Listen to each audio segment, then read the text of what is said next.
vamos ficar atentos a uma entrevista sobre a multimodalidade realizada com o professor e autor de vários livros didáticos, William Cereja. A linguagem multimodal mescla linguagem verbal e não verbal, usadas para a criação de textos multissemióticos. O trabalho com os textos multimodais, principalmente nas aulas de leitura, é imprescindível, uma vez que envolve uma linguagem que está muito presente no cotidiano. Cereja vai tratar sobre o que é texto, texto multimodal e diversificações da linguagem multimodal, geradas por meio da cultura digital. E também irá apresentar algumas dicas de como os professores podem levar a multimodalidade para a sala de aula. Vale a pena conferir.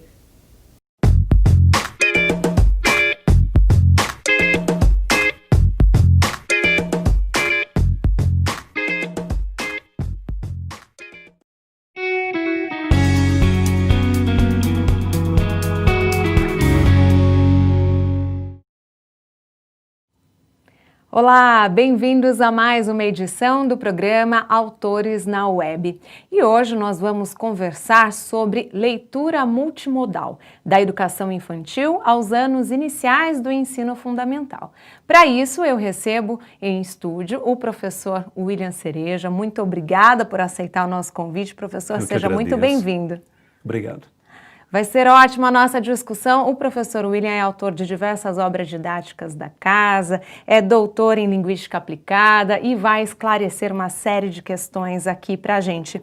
Professor, eu começo perguntando, na verdade, o seguinte. Fala-se muito hoje, inclusive no BNCC, sobre linguagem multimodal e também texto multimodal. Mas antes de você nos explicar o que é isso, né, essa variação de texto, de linguagem, eu acho que a gente precisa entender primeiro o que é texto. Você pode nos ajudar? Claro. Então, boa tarde a todos. É um prazer muito grande estar aqui e falar com vocês a respeito desse tema que é muito relevante nos dias de hoje. E, de fato, a BNCC vem tocando bastante nesse assunto, tem dado muito destaque à linguagem multimodal. E linguagem multimodal não tem nada de misterioso. Linguagem multimodal, na verdade, é uma mistura de linguagens. Mas vamos por partes. Então, a Kelly me perguntou o que é texto. Texto é todo enunciado, verbal ou não verbal, capaz de constituir sentido. Isso é texto.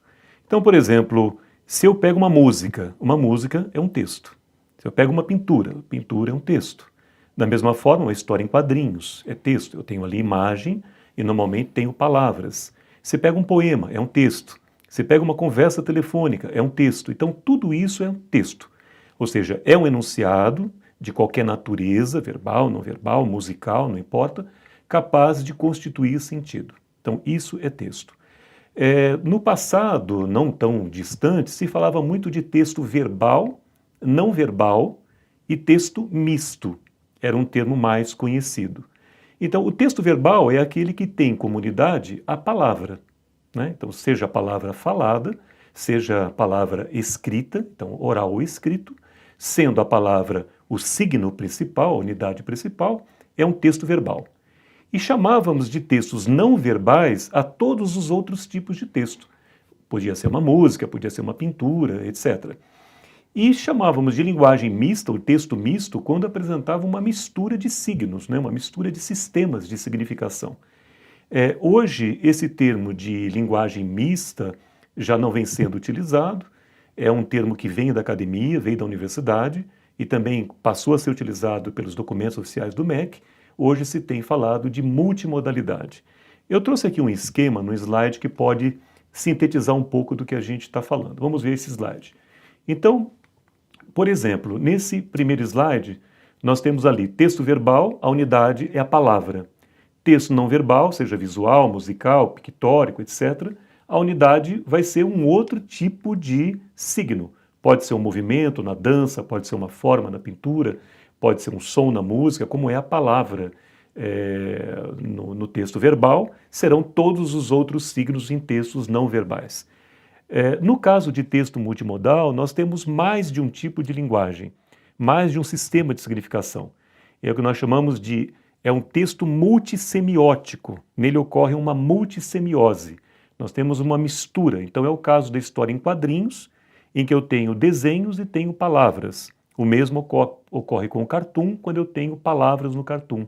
É o caso do anúncio publicitário, porque normalmente eu tenho uma imagem acompanhada de texto verbal. É o caso de um vídeo, em que eu tenho normalmente uma linguagem verbal, posso ter linguagens visuais acompanhando esse vídeo, pode ser um ator, pode ser um desenho, por exemplo, uma animação, como eu tenho também som, posso ter música. No teatro também eu tenho uma mistura de linguagens, né?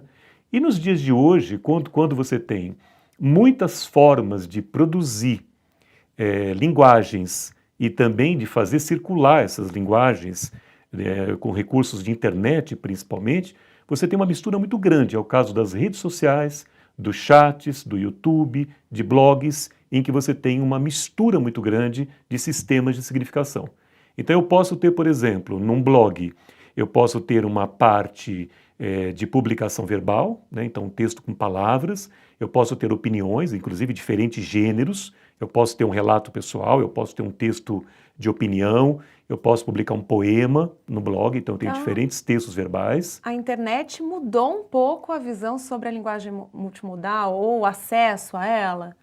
Na verdade, a internet, com os recursos que ela tem, né, que reúnem palavra, imagem, som, não que ela tenha mudado, ela na verdade diversificou as possibilidades da linguagem multimodal que já existia.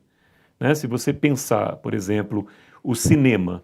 Então no cinema você tem um trabalho de várias linguagens, desde o trabalho de expressão corporal, você tem o trabalho de cenários, você tem música, você tem o roteiro, você tem encenação, quer dizer, você tem várias linguagens articuladas ali num único texto, numa única linguagem cinematográfica, né?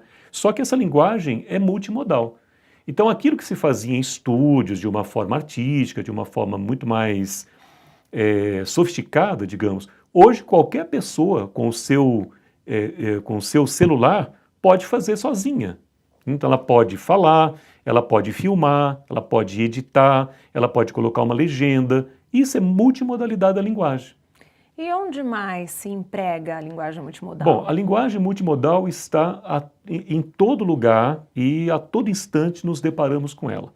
Vamos mostrar algumas situações, por meio de alguns slides que eu selecionei, que podem não apenas mostrar o que é a multimodalidade, mas como que nós, professores, podemos trabalhar a multimodalidade em diferentes situações em sala de aula, desde a educação infantil até vários anos do ensino fundamental e médio também. Então, por exemplo, vamos ver este poeminha.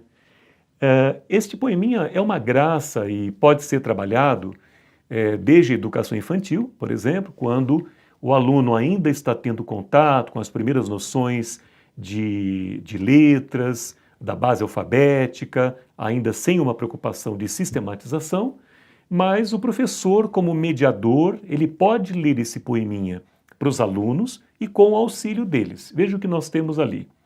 A galinha ficou doente e o galo nem ligou. O pintinho inteligente foi chamar o seu doutor. Né? Então, se você ler para uma criança que tenha 4, 5 anos esse poeminha, ela facilmente vai memorizar. E isso pode ser feito em sala de aula. Esse poema foi feito por uma poetisa e por um artista plástico, e o curioso dele é que as figuras, o desenho da galinha, do galo e do pintinho, fazem parte da construção do texto. É claro que eles poderiam ter escrito a palavra galinha, a palavra galo, mas preferiram desenhar, porque o objetivo justamente era atingir essa criança que está em fase de alfabetização e que tem uma série de hipóteses a respeito do sistema de escrita da língua portuguesa, e a figura da galinha, do galo, do pintinho auxilia na memorização e na associação entre a figura e a palavra. Feita essa primeira leitura, e o professor pode estimular que o aluno declame esse poeminha, ele pode ler várias vezes junto, depois pedir que o aluno declame sozinho, E quando ele for declamar esse poema, ele vai associar a galinha ficou doente, ele vai associar o som A, né, dessa vogal A, que ele vai pronunciar, àquela primeira letra que está antes do desenho da galinha. Depois ele vai falar a palavra galinha e vai ver o desenho da galinha. E depois ele vai falar ficou doente e vai ver as duas palavras escritas, ficou doente. De modo que ele começa a associar e levantar a hipótese a respeito do sistema da escrita. Ele vai ver que esse fi de ficou é aquele F que está ali, que ele vai ver em uma série de outras situações da língua, em faca, em farmácia, por exemplo. É assim que se dá justamente o processo de alfabetização, quando você trabalha dentro de uma perspectiva de letramento, ou seja, coloca a criança em contato com diferentes textos, né? Então, este poema é um exemplo muito claro de multimodalidade na construção da linguagem. Então, a linguagem foi concebida desta maneira. Nós vamos fazer um poema basicamente verbal, mas que vai ter na sua constituição 3 desenhos. E isso é um exemplo de modalidade e que pode ser trabalhado em práticas de leitura e de, digamos, uma vivência de alfabetização, já com 4 anos, com 5 anos e, sobretudo, no primeiro ano, né, que é o ano já formal de alfabetização, um texto como esse pode ser aproveitado com muita adequação. Vejamos um outro tipo de gênero, um outro tipo de situação. Então, nós temos aqui um caso de quadrinhos, nós temos uma tira do Gaturro, né, que é uma personagem do cartunista argentino chamado Nick, e nós temos 6 quadrinhos. No primeiro quadrinho, nós vemos uma pessoa esquiando, e ela, num momento de muito prazer, de muita satisfação, de emoção, de estar descendo a montanha toda nevada, né, a pessoa diz, ah, e depois o outro, e, depois o outro, i, depois o outro, ó. E aí, né, nós vemos no penúltimo quadrinho, lá vem o personagem Gaturro, e aí ele está descendo e está preocupado com uma coisa, o pinheiro, e de repente, e quem diz o não é o Gaturro de satisfação, mas na verdade são as pessoas que estão olhando a cena, que estão vendo a cena. E o curioso nessa tira é que nós temos as 5 vogais básicas, né, da língua, A, E, I, O, U. Portanto, é um quadrinho muito adequado para trabalhar a alfabetização, em particular as vogais da língua, e sua representação gráfica, ou seja, as letras que reproduzem esses fonemas, né? E acontece que não se trata apenas de A, E, I, O, U, trata-se, na verdade, de um texto. Então, eu acho muito importante que o texto seja respeitado dentro dessa perspectiva de leitura, né, linguagem e alfabetização. A perspectiva de letramento é isso. Ou seja, é você não apenas extrair as vogais, mas quais são as vogais da língua? A, E, I, O, U, né? E ficar por isso mesmo. Na verdade, um trabalho consistente pela perspectiva do letramento deve respeitar o texto como tal. O texto como gênero, no caso. É uma história em quadrinhos. A história em quadrinhos foi feita para divertir. Então, se é para divertir, onde está o humor dessa tira? Então, trabalhar o humor da tira, a explorar interpretação, né, a de como essas vogais foram aplicadas. Acredito que a criança ela é envolvida no universo que ela já imagina os sons, os gritos. Exatamente. Ela já vai imaginar a cena toda. E você veja que no último quadrinho, né, não aparece o Gaturro. Quer dizer, a gente pode pedir que a criança levante hipóteses. O que você acha que aconteceu com o Gaturro? Esse U não é um U de prazer, é um U de quê? Então, é um U daqueles que estão assistindo, mas que expressa uma dor, né? Coitado, quer dizer, ele deve ter se esborrachado nos pinheiros, deve ter sofrido muito com aquilo. Então, quer dizer, é preciso ler o texto, interpretar esse texto, extrair o humor dele quando for essa a proposta do texto, como é o caso da história em quadrinhos, e como você vê, eu estou trabalhando uma prática de alfabetização, eu posso estar trabalhando as vogais da língua, dali eu vou puxar as vogais essenciais da língua, e ao mesmo tempo eu estou dentro de uma esfera que é em parte verbal e em parte visual. E isso é um texto multimodal. A gente tem mais algum slide para esse vídeo ou a gente vai guardar para o próximo, professor? Vamos deixar para o próximo então, porque eu quero mostrar alguns gêneros um pouco mais complexos. Ok, combinado. Então você é o nosso convidado a continuar com a gente no próximo vídeo do Autores na Web sobre linguagem multimodal. Eu espero você. Até lá!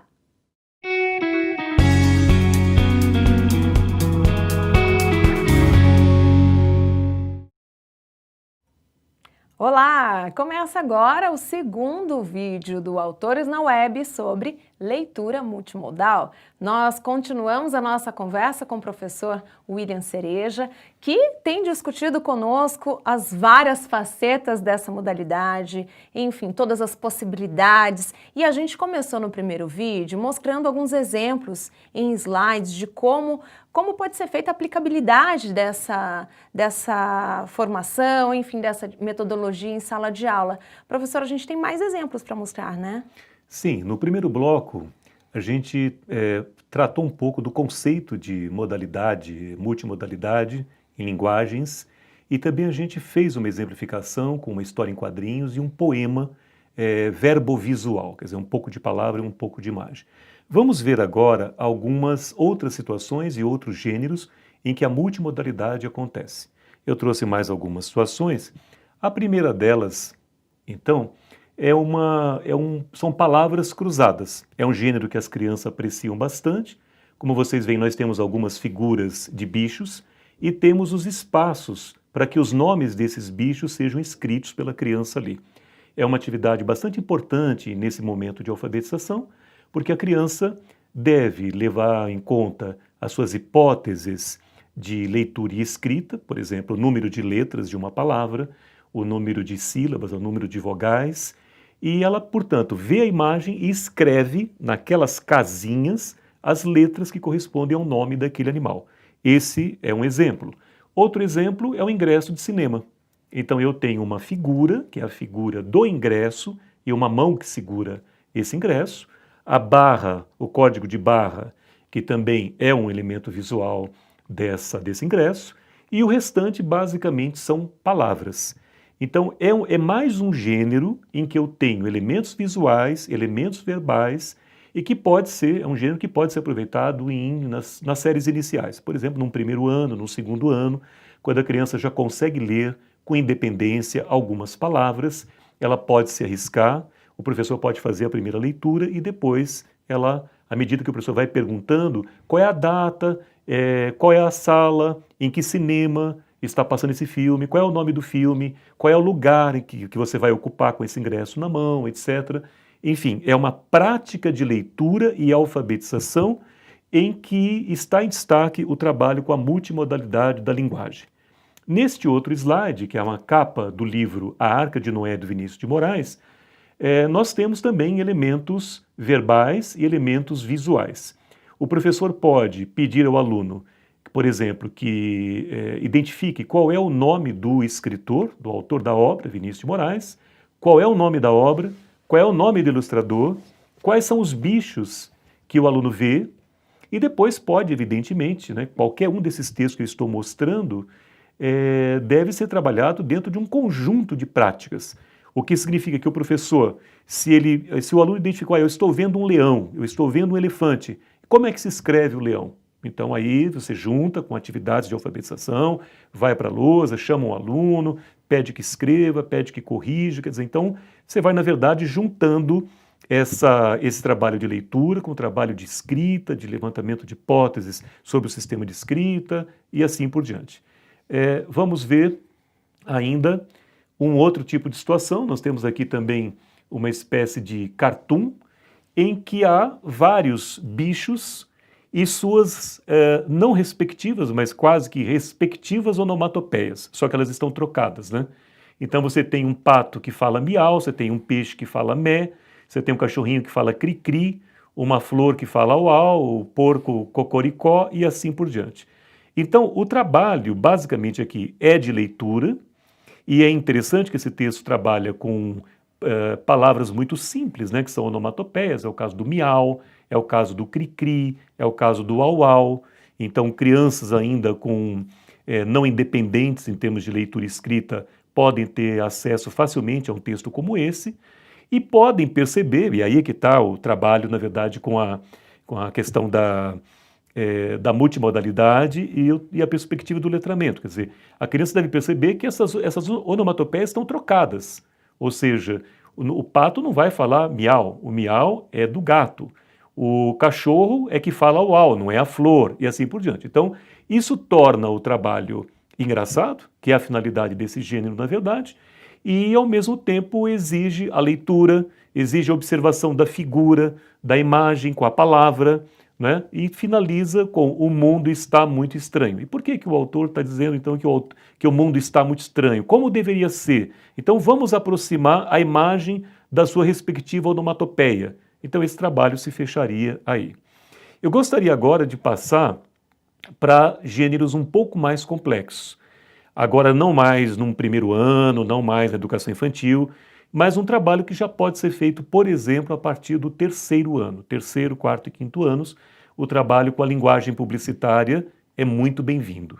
Então o anúncio publicitário também se enquadra nesse tipo Claro. de linguagem? E não só a publicidade impressa, né, como é o caso, por exemplo, deste anúncio, que é uma publicidade impressa, mas também a publicidade televisiva, ou mesmo a publicidade na rádio, em que eu tenho áudios, né, eu posso ter na fala de alguém uma mistura de gêneros também, e eu tenho o verbal e tenho o som, né? E posso ter diferentes gêneros verbais dentro da fala de alguém. Eu posso ter uma publicidade que começa por um poema, por exemplo. Então eu tenho uma mistura, na verdade, de gêneros dentro do verbal. E na televisão, então, essa é uma infinidade os recursos que eu tenho. Eu posso ter música. Há anúncios, por exemplo, de publicidade de lojas, né, que começam com música, aparece alguém, aparece um ator, aparece uma situação, aparece uma animação. Tudo isso são linguagens. E são linguagens que estão imbricadas uma na outra, constituindo um todo significativo, que é o texto, né, é o texto multimodal. Aqui, por exemplo, neste anúncio publicitário, ele é um anúncio verdadeiro, tá? É bom que se diga que não é um anúncio falso, inventado. É um anúncio que já circulou em meios impressos e nós temos uma propaganda aqui de celulares de criança, para criança. O celular de verdade para você ligar e brincar. E depois nós temos escolha o seu, é celular, tem jogo, tem amiguinho virtual, tem câmera. Tá? Então, é claro que dentro de uma perspectiva de leitura multimodal e de uma perspectiva de letramento, é preciso sempre levar em conta o conjunto de elementos que constituem o gênero. Então, quando se fala em gênero, é preciso levar em conta o seguinte: quem é que produz, para quem produz, em que situação, né, ou contexto, com que finalidade e que recursos foram utilizados. No caso do anúncio publicitário, como é multimodal, que recursos verbais e não verbais foram utilizados para isso. Ou seja, a escolha desse tipo de anúncio para esse trabalho pedagógico não pode ser aleatório. Claro, né? Todo texto, na verdade, num trabalho pedagógico, deve ser muito bem selecionado, levando em conta a finalidade daquele trabalho, a faixa etária, o que você pretende com ele. Então aqui, por exemplo, não estou preocupado com alfabetização. Estou preocupado em trabalhar leitura, habilidades de leitura e, ao mesmo tempo, focando um gênero especificamente, que é o anúncio publicitário. Levando em conta que esse anúncio publicitário trabalha com dois tipos de linguagem, a linguagem verbal e não verbal. E todo ele, como gênero do discurso, tem uma finalidade que é vender um produto. Então isso tem que ser colocado para a criança. Quem produz? Quem produz esse texto é a Cellplay, né, que é o produtor desse celular, que está produzindo o anúncio publicitário. E a finalidade desse anúncio qual é? É vender celulares para quem? Para o público infantil ou para os pais dessas crianças, evidentemente. E os recursos que aí estão utilizados são esses, ou seja, veja as estratégias, as cores dos celulares, os macaquinhos, as comandas, como escolha o seu, e ao mesmo tempo os componentes que servem como argumentos de persuasão, de convencimento. É celular, tem jogo, tem amiguinho virtual e tem câmera. Então um trabalho de leitura multimodal deve abrir todos esses elementos para mostrar como que esse texto foi constituído e como é que ele alcança o seu objetivo, que é sensibilizar uma criança ou o pai de uma criança para adquirir esse celular, no caso. Então, veja, cores, formas, tudo isso faz parte desse todo significativo. Neste outro anúncio, este é um anúncio publicitário que está relacionado com o trabalho infantil, cuja data, não de comemoração, mas cuja data de alerta é 12 de junho, né? Então veja o anúncio, tem criança que nunca pode ser criança. 12 de junho, dia contra o trabalho infantil.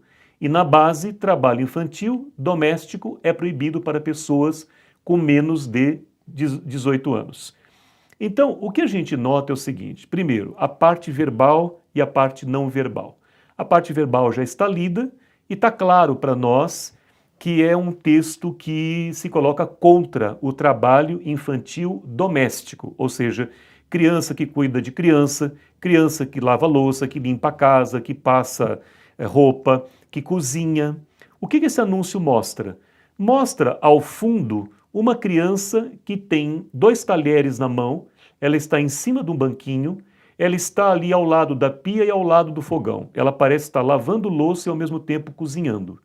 E nós vemos um trabalho de luz interessante, de modo que há uma projeção da figura dessa criança, dessa menina, e nós temos a imagem dela projetada, e numa das mãos, em vez de ter um talher, o que a gente tem é um livro. E na outra mão, o que a gente tem é uma boneca. Então, é um trabalho bastante interessante esse, porque o anúncio faz uma contraposição entre 2 planos. O plano do trabalho e o plano do lúdico, que é a boneca, e o plano da educação, que é o livro. Ou seja, a criança, quando criança, ela precisa brincar e estudar, e não trabalhar. Então veja como que a figura, como que a imagem, e além disso nós temos cores bastante escuras, né? Veja que essas cores, o azul escuro, o preto, a sombra em preto, esse painel um pouco triste, um pouco sombrio, está em contraposição à luz do primeiro plano ao fundo. Então, justamente, este é um anúncio cuja finalidade é fazer um alerta para adultos, para educadores, para a sociedade em geral, de que criança precisa trabalhar, estudar e brincar, e não trabalhar, mesmo que seja em casa. Então, esse é um nível um pouco mais elevado de multimodalidade, num trabalho que eu recomendaria a partir de um 3º ano, e no próximo bloco eu pretendo mostrar outras formas ainda mais complexas de trabalhar com a multimodalidade. Bom, a gente viu um leque de possibilidades, então, professor, agradeço a sua participação nesse 2º vídeo, já deixou aí o convite para o próximo e o pessoal também pode conferir o primeiro, viu? Está sendo uma continuidade, você não pode perder. Então a gente fica por aqui e eu espero você no 3º e último vídeo sobre leitura multimodal. Até lá!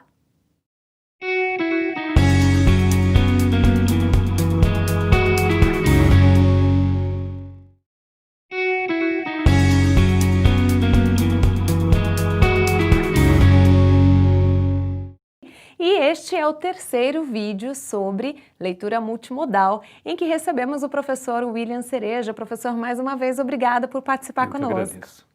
E olha só, no primeiro vídeo que você vai conferir, tenho certeza, nós conhecemos um pouco sobre o que é texto multimodal, essa linguagem. Depois a gente pôde acompanhar com o professor alguns exemplos, alguns modelos desse tipo de texto e leitura. E agora a gente tem mais exemplos, é isso, professor? Sim, nesse bloco eu selecionei alguns textos bastante especiais, que são tabelas, gráficos e infográficos, que são alguns gêneros também que têm sido muito utilizados e citados, inclusive, muito usados pelos professores e muito citados nos documentos oficiais do MEC. A Base Nacional, por exemplo, incentiva o trabalho com gêneros desse tipo e em leitura, né, que é a nossa atividade central, esses gêneros vêm ganhando muita importância. Ótimo. Então, vamos conhecer um pouco de perto isso. Vamos lá. Então, eu trouxe, por exemplo, esta tabela. É uma tabela bastante curiosa, publicada numa revista de circulação nacional, que mostra os animais mais velozes do mundo, começando com o falcão peregrino, que voa a 320 km por hora, até chegar ao 10º colocado, que é a zebra, com 64 km por hora.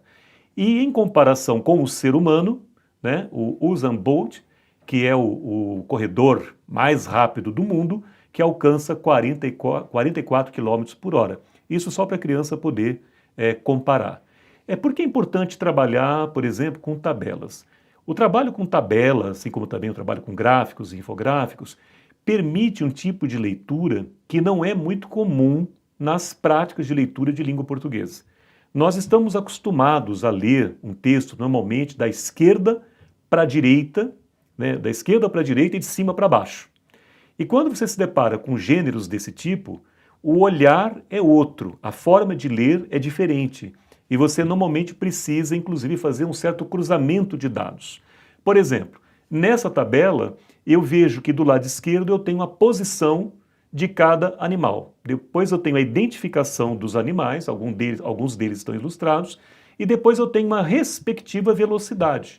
Então, para eu saber, por exemplo, qual é a velocidade de uma leoa, eu preciso, primeiro, identificá-la na tabela, ler a palavra leoa, ver qual é a sua posição e ver a velocidade respectiva, correspondente. E depois aí é que entra propriamente o trabalho de leitura com as perguntas. Por exemplo, quem é mais veloz, a zebra ou a leoa? Então vai ser preciso identificar um e o outro e comparar as velocidades, como também comparar a posição de 1 a 10 em que cada animal está. Então eu posso fazer várias perguntas a respeito disso. Por exemplo, tal animal é mais veloz ou menos veloz do que outro? Se eu somar a velocidade desses dois animais, elas serão somadas equivalentes a que outra velocidade e assim por diante. Quer dizer, eu posso criar 1000 situações de trabalho, de análise dessa tabela. Já neste outro gênero, eu tenho aqui um gráfico. É um gráfico que trabalha com a questão das etnias brasileiras, né? Então, em 200 milhões de brasileiros, aproximadamente, que já passamos desse número, 54% são negros ou pardos, são autodeclarados negros e pardos. E os outros se declaram brancos, tá? Então, é uma atividade bastante rica e que deve ser acompanhada de matemática. Na verdade, é uma atividade interdisciplinar com matemática. Por quê? Porque é preciso que a criança tenha uma noção do que é a percentagem. Então, como é que eu calculo porcentagem? Levando em conta 100%, o que significa 54%? Significa mais da metade. Então, esse deve ser um trabalho feito em paralelo com a matemática, né, de uma forma interdisciplinar. É preciso combinar isso com o professor de matemática, quem é que vai desenvolver isso, se o professor de português faz uma entrada, se é ele quem introduz o assunto, depois a gente retoma. Mas, enfim, é um trabalho de leitura bastante simples, porém, de certa forma, sofisticado, porque requer esse conhecimento de percentagem para ser aplicado na leitura de um gráfico aqui. Mas isso é um trabalho de leitura multimodal também, como você pode ver. Nós temos aqui um outro exemplo, que é uma tabela ilustrada de crianças e jovens entre 5 e 17 anos que trabalham no Brasil. Veja em milhões. Em 2001, nós tínhamos 5 milhões e meio de crianças nessa faixa etária, né, crianças e adolescentes, trabalhando. Em 2008, 4,4, em 2011, 3,7, em 2015, 3,3. Nós podemos fazer um trabalho com as figuras, com as imagens, perguntar que relação tem essas imagens com a tabela, com o título dessa tabela, o que está informando, e depois perguntar para a criança o que é que indicam aqueles números do lado esquerdo da barra. Então, são os anos em que esse tipo de pesquisa foi feita e ali do lado direito estão os resultados. E depois podemos fazer várias atividades bastante simples, né? Algumas operações de subtração, por exemplo, né? De comparação, atividades de leitura como a comparação. Por exemplo, nesses anos todos, entre 2001 e 2015, qual foi o ano em que mais crianças e adolescentes trabalharam? Foi em 2001. Em que menos trabalharam? Foi em 2015. Então, houve um crescimento ou um decrescimento? Houve um decrescimento nesses números. Qual foi a diminuição de crianças que, né, deixaram de trabalhar entre uma situação e outra. Por exemplo, 2001 a 2008. Quantas crianças deixaram de trabalhar nesse período de 7 anos? Então foi de 1,1 milhão. O que significa 1,1 milhão?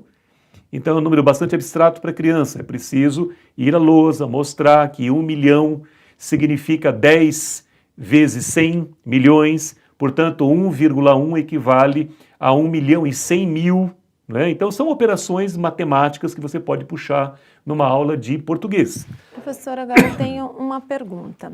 Se o professor em sala de aula tem todas essas possibilidades, são vários tipos de gráficos diferentes, de imagem, de estratégias diferentes, se a gente pode chamar assim, e ele percebe que determinado tipo causa um impacto mais positivo do que o outro, é aconselhável que ele, percebendo isso, passe a trabalhar mais esse tipo, ou que, pelo fato de só um determinado tipo de gráfico, de imagem, de exemplo,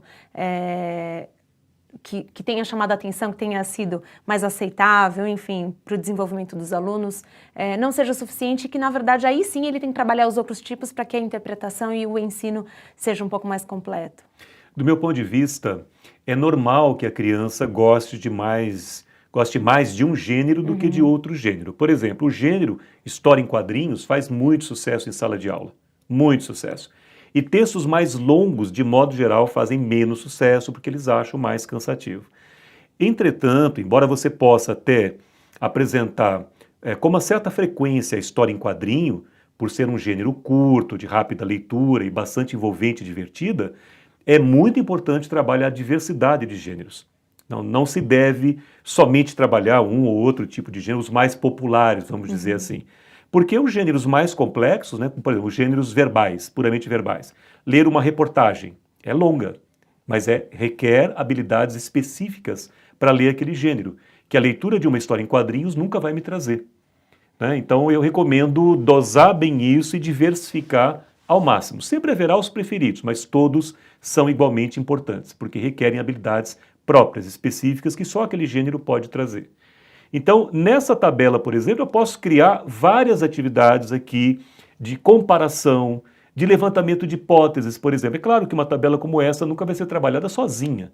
Evidentemente que ao lado dela vai haver um texto, uma reportagem, um texto de opinião, quer dizer, algum gênero verbal vai estar participando desse momento da aula. Né? Nós vamos ter um momento da tabela, mas certamente haverá um tema naquele bimestre, naquela atividade, naquela semana, por exemplo, o trabalho infantil. E esse trabalho vai ser complementado com outros textos. Então eu posso, por exemplo, levantar a hipótese. Por que de 2001 para 2008 foi pequeno o decréscimo de apenas 1,1 milhão em 7, 8 anos? Já de 2008 para 2011, eu tive um decréscimo quase igual em apenas 3 anos. Por quê? Então eu posso levantar hipótese. Será que a legislação foi mais rígida nesse momento? O que é que os textos verbais podem me trazer? O que as informações sobre o assunto, que vão estar em reportagens e matérias de jornal, etc., podem acrescentar sobre esse assunto? Então, enfim, é um texto muito rico para muitos tipos de trabalho, de atividades de leitura, etc. E gostaria ainda de mostrar que uma tabela, essas tabelas de alimentação, né, de alimentos saudáveis, então na base da pirâmide nós temos aqui os alimentos que podem ser mais consumidos, depois um pouco menos, até chegar, por exemplo, às gorduras que devem ser muito pouco consumidas. Eu tenho figuras, eu tenho a parte verbal no grupo 1, grupo 2, grupo 3, grupo 4, e é claro que isso também vai ser complementado com textos verbais.